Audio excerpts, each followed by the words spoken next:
Alhamdulillah ala kulli halin, dukkan yabo da godiya su tabbata ga Allah. Muna neman taimakon shi, muna neman agajin shi.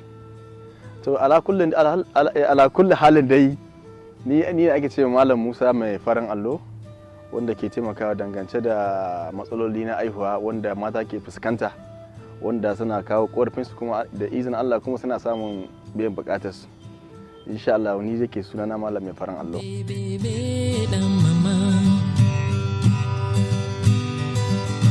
Mi kake ma kuka.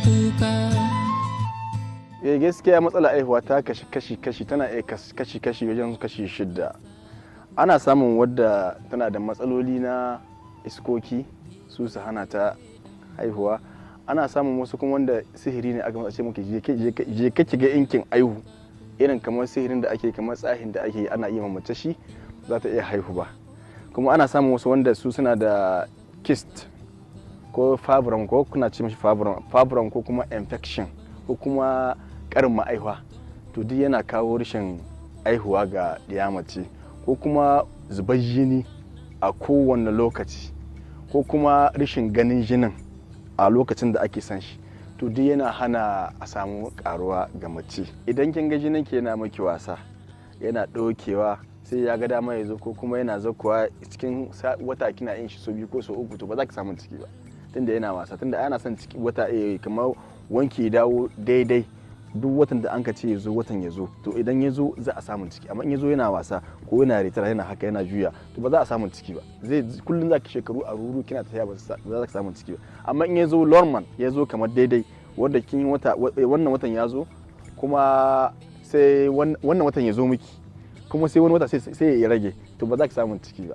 amma idan ya zo miki daidai, to alhamdulillah kina iya samun ciki, ki dauki ciki insha Allah. Shi kamar bangaren namiji ana samun sperm kin shi, kamar kwayoyin halittar shi da yake sakawa su ne babu su, ko su yi kaɗan, ko kuma zamanto babu su. To in babu su, namiji ba zai isa saka ma mace kwayoyin haihuwa ba ta samu ciki. amma in akwai su ko kuma sun yi kaɗan, to akwai maganin da muke ba mutum wanda zai amfani da shi ya yi treatment na wata guda, ya ishe shi. Idan ya ake shi, to zai mai amfani tsawon shekara 20 idan ya sha wannan maganin zan bashi, wanda zai treatment na sperm din shi, na kwayoyin maniyin nashi, wanda su ne za su hana ya haihu. Kuma ana samun namiji wani bi infection, kamar sanyi yana iya bata mishi kwayoyin haihuwa, ko kuma bata mishi maniyin shi, wanda zai saka haihuwa a samu. Ko kuma a same shi da iskoki, shi ma bai da sha'awa iyali, ko kuma wani bidai, ko kuma abin ma ya karamci, abin nashi din ya karamci. To duka zai zanto shafin aljanu su hana ya haihu, ko kuma shafin kwayoyin mani su yi kaɗan, ko kuma infection ya bata mishi maniyin shi. To duka in mutum ya tambaya, duka muna bada treatment. Yau wato mutum na da iska, sai ya bayyana mana wani irin mafarki ya san yana yi. Tunda da mafarki muke yin aiki na iskoki, musan kowane aljani ne ke tare da kai, ko kuma aljani ne ke saka wani yanayi. Idan ka ce mana kana mafarkin ruwa, na sani. Idan kin ce kina mafarkin jarirai, ko kina mafarkin an kai ke sama, ko kina cikin shanu ko jini ko tsabuwa, kina mafarki abin, na san kowane irin iskoki ne ake da su. Tunda haka dangance da iskoki, duk iskan da ka san ana yin wani tsahi da shi, duka musan kowane iska ake tsahi da shi, wanda za a yi wani maita da shi, ko kuma a yi wani sihiri da shi, duka aljanna sun sani. Mun san su zuciya mu labarin su ne kaza da su aka yi, kaza da su aka yi da su. Duka inda bangaren iska ne, kamar ni alƙali ne na iskoki, ina kiran shi ya zo, ba da ƙiya ba zani. Idan yana kanki, ina iya tara shi, kina magana in tara shi, a yi hira da shi, in tambaye shi ya an kai kika same shi, na gado ne na wani, zai bayani, kuma zan sallama shi. Sallama da kike shi ba wai in yi mishi yanka ba, a'a zan sallama shi ta hanyar da na san na iya nake sallama shi, sai kusa sai baki wuri. Insha Allah duk bangaren iska ne ana cin nasara sosai. Irin matsalolin da ba a gane kansu ba, dole sai an muni bayani, in gani in namu ne na gida, irin aikin da zani na gida, zan ce muku na gida ne. In kun ba na gida ba, zan ce muku je asibiti ku nemi maganin ku, yana asibiti. Tunda ai shi da magani guri biyu ne ake maganin shi. Hallau ba a samu maganin shi a likita ba, to a gida ana iya samun maganin shi. Idan gida ba a samu maganin shi, a likita ana iya samun maganin shi. To haka muke tafiya da ayyuka, tunda muna takardu na aiki, wanda ministar ta ba mu takardu mu yi aiki bisa ga wannan aiki da muke yi na gargajiya, wannan taimakon da muke yi. Tunda ana samun ka ga mace ta yi shekaru a ruru tana gida, ba ta yi aure ba, ko an yi aure an saki ta, shekarar ta kai 6-7 tana 10, ita ba ta zaman aure, kuma bata san ko ga wanda take ba. Duka ana samun matsalolin iskoki da ke hana mata zaman aure, duka muna samun iskoki suna mana bayani. To duka da wannan abin da shafi mutum ya shafi na iskoki ne ko shafi wani sihiri da ke tare da shi a cikin jikinsa, duka muna ba da taimako mutum ya samu waraka da ƙarshen Allah. To alhamdulillah kaga dai shi ana samun yaro dan ƙararrami wanda aka haifa, uwayensa a sun kalli yaron sun san yaron yana da kyau yayi, amma menene mafi a'ala yanzu su samun ma yaro maganin da zai hana shi miyagu, maganin baki, maganin da zai hana yaro in ya tashi kai ƙwarjinin shi ya wace. To duka ina ba da wannan taimakon, amma mu mun san yaro idan ya tashi yana ƙaramin shi, idan uwa ta ɗauki magani ta ba ta ce yaro na saboda kaza ne ta baya shi, sai ya mushi amfani.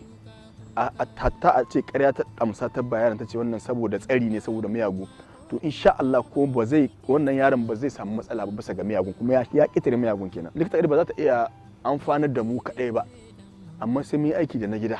Duk abin da ka sani wanda ka san bai taka ma shari'a ba kana yi ma yaron kashi, yana zama alkhairi ga kanka insha Allah. Kuma akwai dangace da za ganin mutum har ya girma yana fitsarin kwanci, ko yaro ya kai shekara 7, shekara 8, shekara 10, kazaka hatta za ganin matan aure ma na fitsari, ko namiji ma mai aure yana fitsarin kwanci.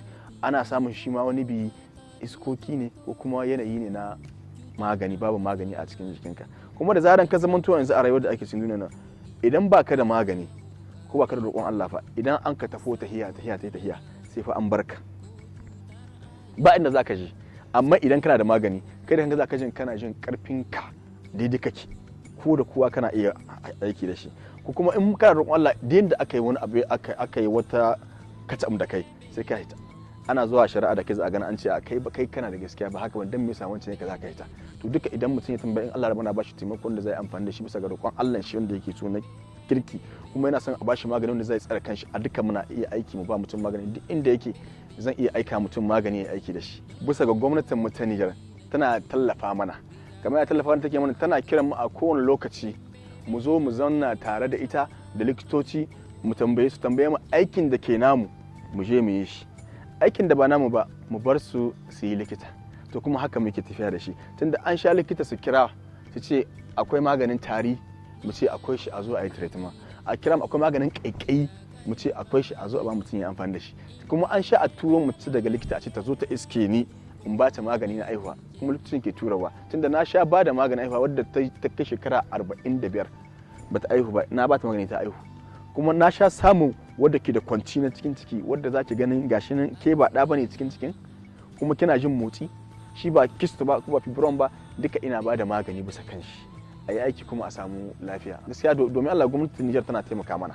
Kuma a yanzu dai ta yadda ake yanzu ina ma Najeriya, ina a cikin Najeriya, ina mai Katsina Road, a nan nake. Duk wanda ya samu na zai samu na Katsina Road, kuma zai mun WhatsApp ko ya kira ni, in Allah da duk abin da ya bayani da ko idan zan iya taimaka mishi, in gaya mishi ga yanda zan yi bisa ga lamarin shi insha Allah. Idan ka zo kana da shin lafiya, ban ce maka ciwo kaza gare ka, ina tambayar ka je asibiti. Idan ka ce ka je asibiti wani awo ka gani, a'a an ce ina da tension ko ina da kaza, ya digiran shi yake a kaza ne, to ina hada maka magani daidai wanda na sani, in ce to kai ake shi bisa wannan sati guda, wannan koko sati 2 kai amfani da shi. To in Allah da in kai aiki da shi sai ka ce mun ka samu waraka bisa ga mu aikin namu na gargajiya, tunda ba za mu zo mu baka ƙarya ba. Duk abin da zaka tambaya to shine aka baka.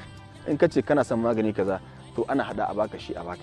In ka ce magani ana ce maka to rana kaza bari a samu maka shi a baka shi, tunda muna cikin wata kungiya ta maganin gargajiya wadda ake ce ma ATPN, wadda ita ce ta gwamnatin, wadda ta samu ciki. Muna cikin manya daga cikin harkokin gwamnatin tamu. A gurin lafiya da kana gaya mana ita, mun sani, mun san kowane ciwo bane.